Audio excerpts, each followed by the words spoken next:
मुस्लिम पक्ष को supreme court से तगड़ा झटका लगा।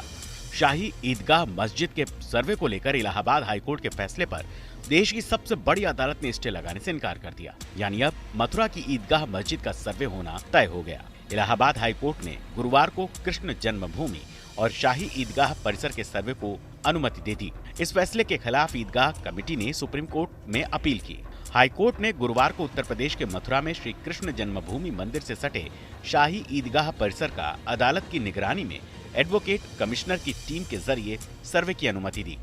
ये टीम 3 सदस्यीय होगी। सर्वे के तौर तरीके 18 दिसंबर को तय किए जाएंगे।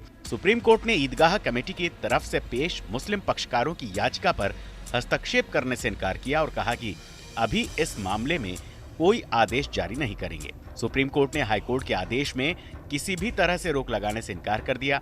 हाईकोर्ट में श्री कृष्ण विराजमान की ओर से अर्जी दाखिल की गई। अर्जी में एडवोकेट कमिश्नर द्वारा सर्वे कराए जाने की मांग की गई। दरअसल ये पूरा विवाद 13.37 एकड़ जमीन के मालिकाना हक का है। इस जमीन के 11 एकड़ में श्री कृष्ण जन्मभूमि बनी है और वहीं 2.37 एकड़ हिस्सा शाही ईदगाह मस्जिद के पास है। हिंदू पक्ष का दावा है कि ये पूरी जमीन श्री कृष्ण जन्मभूमि की है। इस पूरे विवाद के तार मुगल बादशाह औरंगजेब से जुड़े हैं।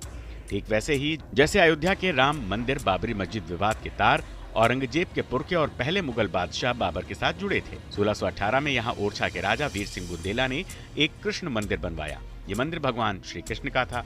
औरंगजेब के शासन के दौरान 1670 में मथुरा श्री कृष्ण जन्म स्थान को तोड़ने का आदेश जारी किया गया था। इसके 1 साल पहले ही काशी के मंदिर को तोड़ा गया था। बादशाह के आदेश पर अमल हुआ और मंदिर को धराशाही कर दिया गया। इसके बाद इसी जमीन पर शाही ईदगाह मस्जिद बनाई गई। औरंगजेब के आदेश पर मंदिर तोड़े जाने की पुष्टि इतावली यात्री नुकलस मनुची के लेख से भी होती है। मनुची मुगल दरबार में आया था। यात्रा के बारे में उसने अपनी किताब में जानकारी दी है।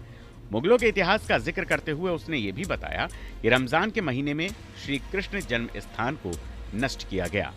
औरंगजेब की मौत के बाद जब हिंदुस्तान में मुगल ताकत का सूर्यास्त हुआ और मराठा शक्ति का उदय हुआ तो 1770 के मुगल मराठा युद्ध में मराठे विजय हुए। उन्होंने यहाँ फिर से मंदिर बनवाया। उस समय तक ये केशव देव मंदिर हुआ करता था। मराठे मंदिर बनवाकर चले गए। मंदिर धीरे धीरे कमजोर होता रहा और एक भूकंप की चपेट में आकर गिर गया। इसी बीच 19वीं सदी में अंग्रेज मथुरा पहुंचे और 1815 में इस जमीन को नीलाम कर दिया।